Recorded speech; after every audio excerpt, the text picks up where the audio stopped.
was. But it is definitely not the driver I thought it was. Ollie on improvement. No, not on. Ollie not on improvement. Ollie sets himself into P5 with his last lap time. Zach in P10 is up on his lap. So is Correy in P12. I think Correy is a brand new driver to the Phoenix SimSport grid. Don't think they have raced with us this season so far, and they're showing some decent pace here in P12, improving on their lap time right now as they go through the final section. Aston Martin, not the best car on this track, despite what it may look like. Aston Martin, of course, very, very quick in a straight line, but it struggles a lot at Paul Ricard, which you wouldn't quite expect. And Nico will take away pole position from Stuckrath with a 153.1, so improving by nearly a second over his lap, just as we predicted. Correy will improve up into P8, knocking Webb down a slot as Webb improved from P10 to P8, now back down to P9. Correy in the number 240 in P13 in the Aston Martin. Nice green livery, nice simple livery, nothing too fancy, and some very neon wheels. I'm surprised those aren't custom, but you can't make custom wheels in ACC as much as I wish you could.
Correy is going to make the overtake on another McLaren. So Webby losing the position, losing P8 to Correy, and Correy promoting themselves up into P8. I think Correy started down in like P12 when this race began.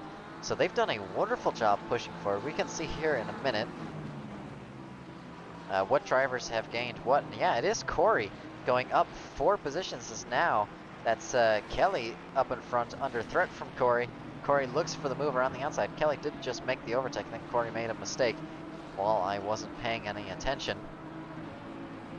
Kelly will have dropped back a little bit, I think. No, he has stayed exactly where he started. Correy has gone up 4 positions. Sean behind has gone up 4 positions. Webby down 2. Spinner up 6. Oster up 4. And it's the best lap from Nico as they cross the line, so making sure that that gap stays nice and healthy. But what gap isn't nice and healthy is Kelly with the Aston Martin behind. The Aston Martin has that inside line through turn 1, side by side now.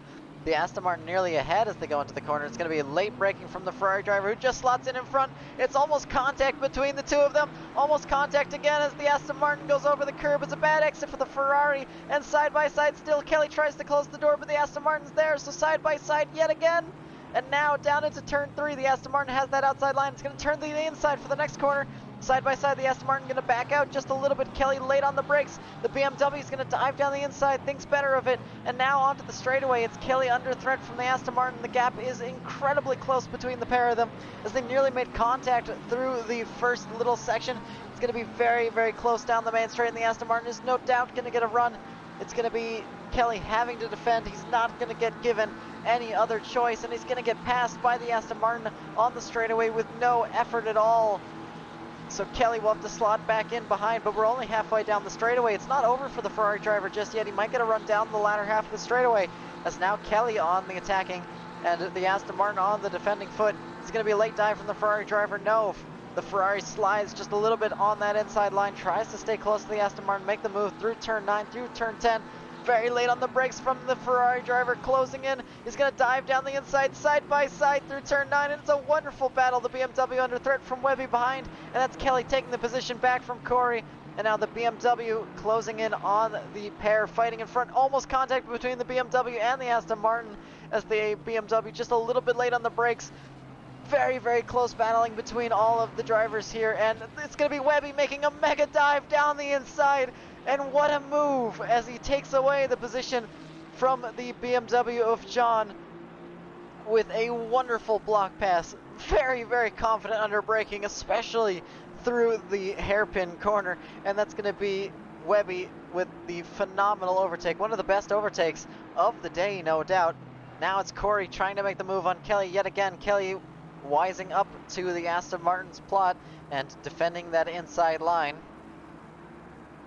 And what a battle that was between all four of these drivers. Aston Martin now trying yet again to close that gap, get a good run down the straightaway. Webby's going to run wide. That's going to give John a little bit of a run behind. It's going to close the gaps on all of these drivers. I think Kelly is a little bit on the back foot right now, shaken up by the Aston Martin's attempts, and under pressure, he is losing a little bit of pace to all of the drivers behind, and that's going to close the gap between all four of them. A little bit slow from the other from the group behind as they lose time to Kelly down the main straight.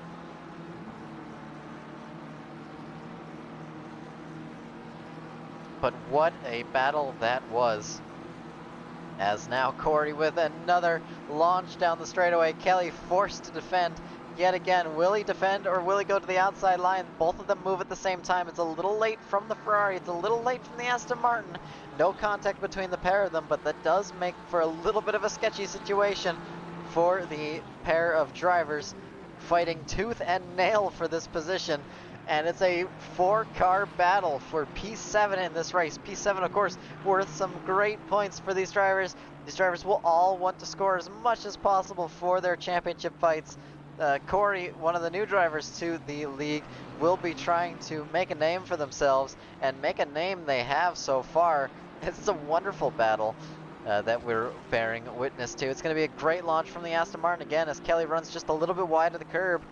It's going to be close between the group, but it's not going to be enough for Correy to make the overtake into turn 1 like they might hope.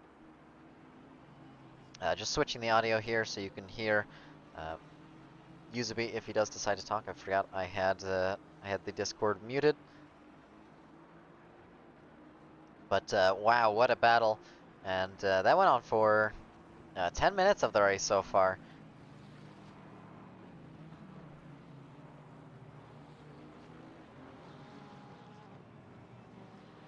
It's not over just yet either. Very close between the group as Arct makes a mistake in P4, losing time to Elijah. Elijah's going to get a good run down the straightaway. Not on board with that, but we will click over if I see that gap closing in. Right now it's just at 0.3 of a second, so it's not enough for us to pay attention to just yet. It really only matters if you get those top points, and right now it's going to matter for Correy as he goes side by side and takes away the position from the Ferrari driver going down into turn 8. Kelly might go for a late dive here, but no, just backs out of the move and stays behind for now. Spinner very close behind Ozdir for P13. And it really is going to be non-stop battling for the cars today, as these drivers really don't want to give anything. And now Correy trades positions with Kelly. That will be another position change between the pair of them. I think this is our 4th or 5th time seeing these two go at it. Tudier very close behind, takes for P7, for P8. And Correy runs wide, loses the position to both Webby and Kelly, potentially Webby, as Webby stays behind, and it's going to be contact between the Aston Martin and the McLaren, and that's going to be Correy spun off the track, losing the position to John, to Webby, to Kelly, now to Kiri and Coco and Ostier and Spinner, and that's going to be Correy going tumbling down the order. Very unfortunate incident between the pair of them, and now that's Kelly with, certainly breathing a breath of fresh air, breath of relief, as now a lot of his pressure has been taken.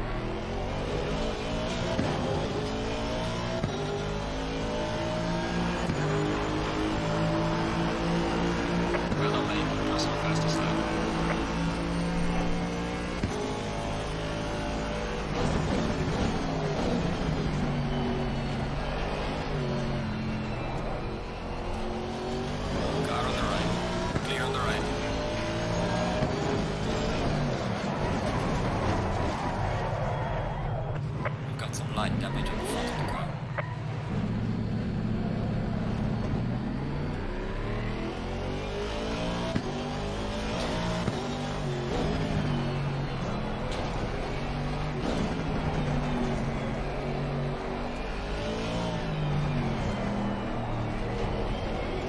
Away. It does leave Ostier in a little bit of an awkward situation, as now he will need to overtake this Porsche sooner than later, or he'll be in a fight with Correy, who has undoubtedly proven they are a quicker driver. Now they are further down the road after all, but it's going to be Ostier making the position before the end of the straightaway. The Porsche just not getting a good run out of that final corner, and the Porsche not having the speed on the straight. Webby trying to make the move on Kelly for P7.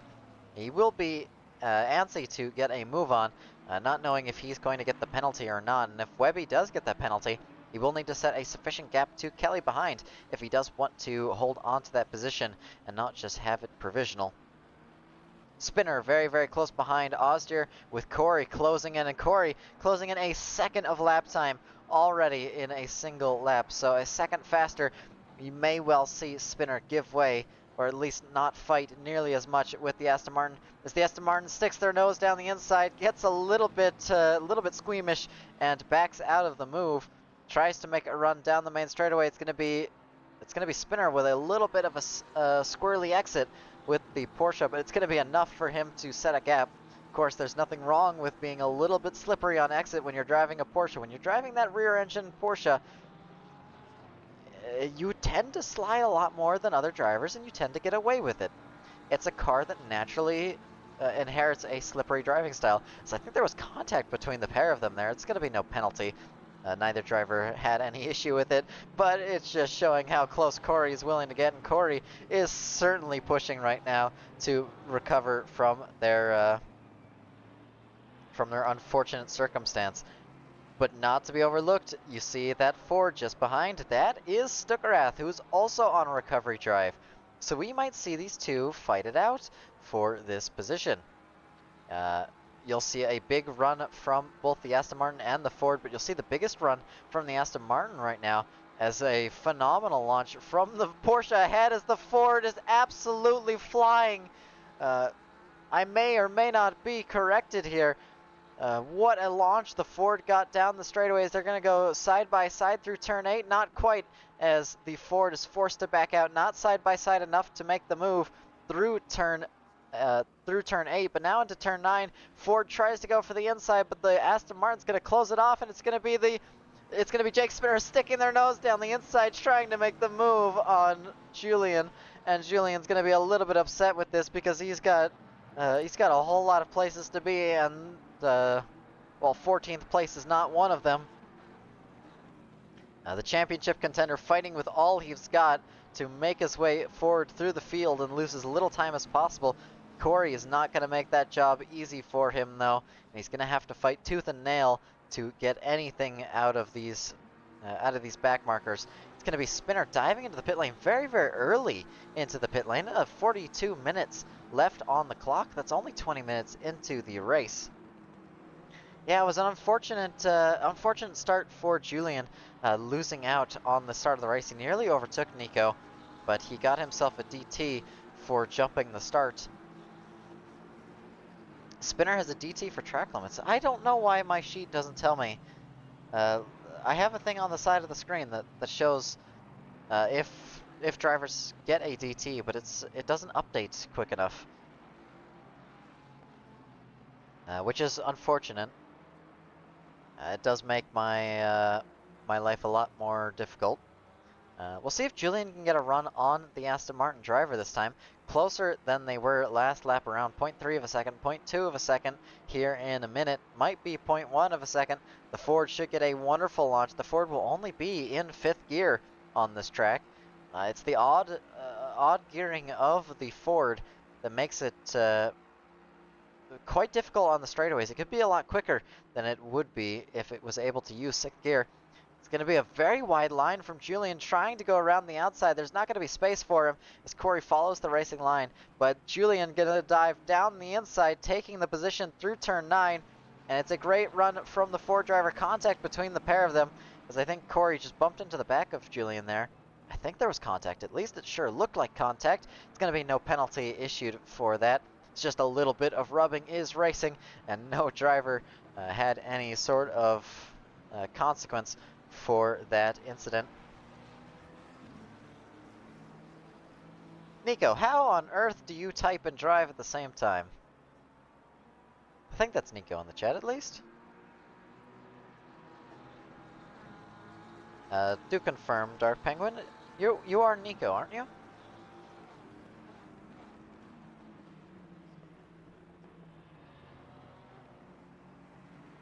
So Julian trying to make his next move on the Aston Martin just in front. Yeah, that is Nico in the chat. So Nico currently leading this race, so confident in fact that he's leading this race that he's talking with us in the stream chat. So giving us a little bit of insight into what's going on track, more so than, well, then he probably should. He should be paying attention to where he's going. It's going to be a very close run for the two Aston Martins as Stuckrath makes his way up into P11, almost into that top 10 position. And now Correy should get a great launch, but it's not as good an exit as he would have wanted. It's not going to matter that much on the Mistral Straight. Of course, the Mistral Straight is long enough that sometimes getting a poor exit is almost better. If you overtake your opponent too soon on the Mistral Straight, they will get the slingshot on you rather than the other way around. As Osder loses the position, they're still going to be side by side, but it's going to be later braking from Correy to hold on to that position, but it might be a better exit from Osder. But no, Osder just making a little mistake on exit. They did have the pace. They could have fought with Correy down into turn 9, but it's just not enough from them. And it's not the most important thing in the world for them to fight with Correy. Of course, you see the other Fox Hunt Porsche just giving way, not fighting with Julian, and that really is the wise decision here for some of these drivers at the back of the field. Don't fight with the championship leader. You're not going to win. You're not going to gain any time. You're going to lose time. You're going to lose positions. And Curie has other things to worry about. Now, Curie isn't under threat from Correy behind, and that's because he let Julian by nice and smooth instead of fighting. If he had fought with Julian, he's going to lose the position to Julian. He's going to lose a lot of time to Correy and potentially give way to Correy accidentally by losing the position to Julian. Nico is saying the sun is quite bad. We can go on board with Julian and see what exactly he means. Right now, that sun is quite low in the sky. It's not low enough to be a problem just yet, I don't think, but it will start to get lower and lower as this race goes on, because I believe this is a sunset race. That does mean drivers will have to contend with the sun in their eyes. They do have, I think at least GT3s have polarized windows, so they're not as bad as they could be. But it is still going to play an impact into what drivers can see and what drivers can't.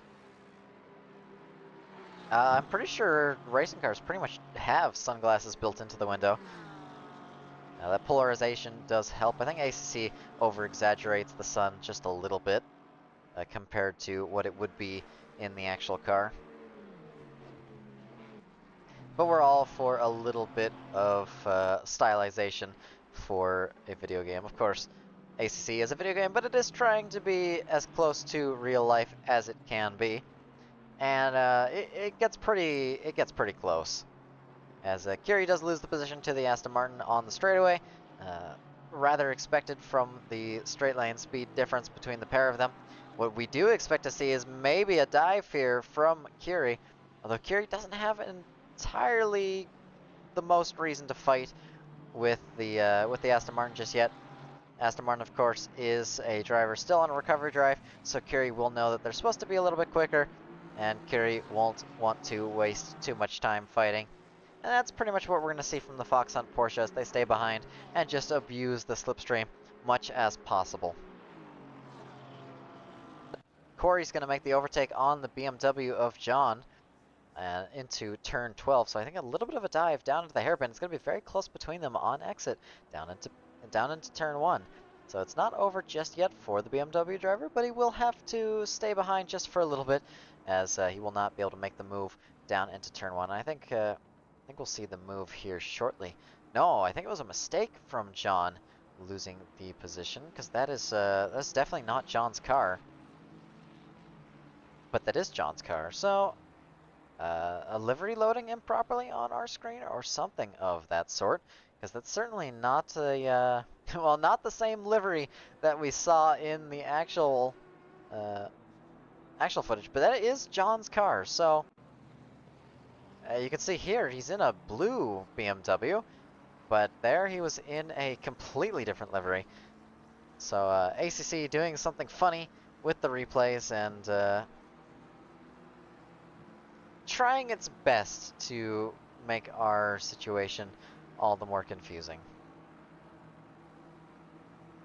But we won't fall for the trickery. We know who is who.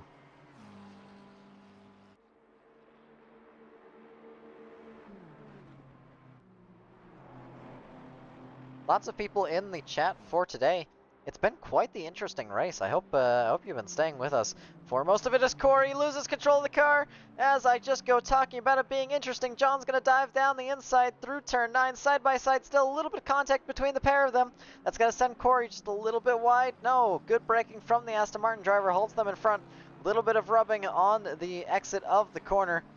Still fighting very, very close between the pair of them, and now John having to fall back a little bit. Not able to make the move, sliding out that BMW through the hairpin. Will not get as good a run down the pit straight as they could have hoped. A little bit of a poor exit from the BMWs. That's going to open up the gap to a second. Car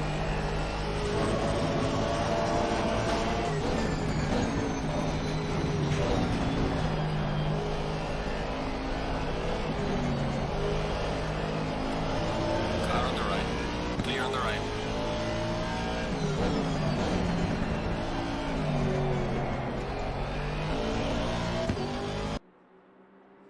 Joe Viper still right on the back of Thunder with that Fox Hunt Porsche.